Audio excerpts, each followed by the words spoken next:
It's the mixed culture, blood coming at ya. Look at that stature. Mixed culture kid, mixed culture kid. Now flip in and flip out. Rock up with your cock out. Mixed culture kid, mixed culture kid.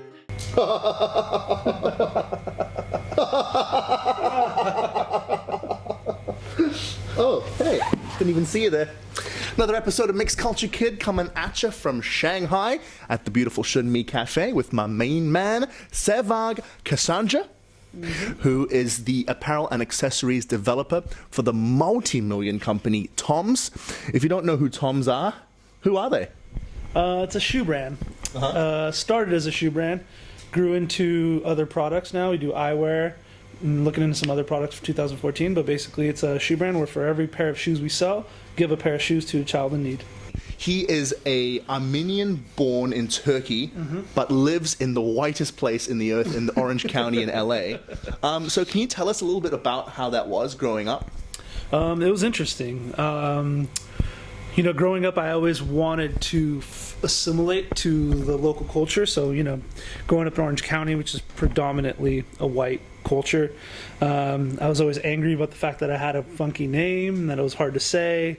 I always wanted just a simple name. I always wanted to eat the food that everyone else was eating. So it was tough. I kind of always saw myself as a little bit different than everyone. Yeah.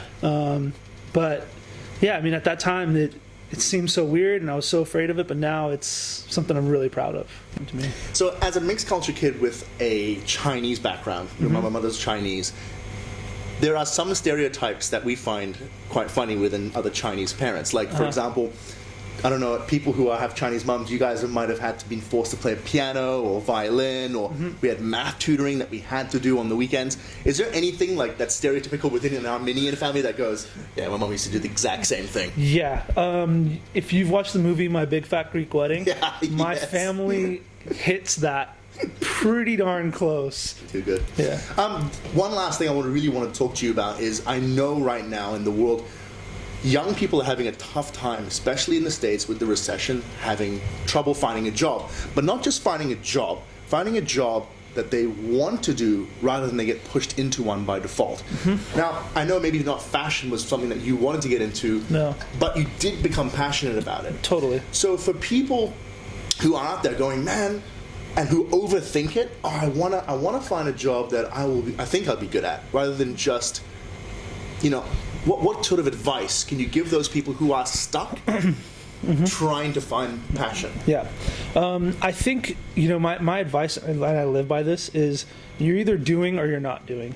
There's no such thing as trying, right? And so I think a lot of times people in this mentality are like, oh, I want to be a fashion designer, or I want to be a race car driver, or whatever it is. You make up something you want to be or you want to do, and the mentality is, I need to go through all these steps to become that. Right. But the bottom line is, you don't. If you want to be a fashion designer, go buy some fabric, go get some scissors, get a sewing machine, and start making some designs, or just dive into it. That's what I have to say, because there's more to be learned from diving into it than researching, right. Because you can spend 5 years researching fashion. There's a school called FITM in Los Angeles. It's Fashion Institute, Design, Merchandising, something like that. Yeah. People go to that school for 5-6 years and learn all these tools, and it's great. But when you get out, it's like you're still at square one. Yeah. So I think, yes, you get those tools, but the bottom line is you either do or you don't. And if you have an idea, if there's something you want to learn about, go learn about it. Yeah. Just make it happen. You're going to make mistakes, but the best way to learn is by mistakes, obviously.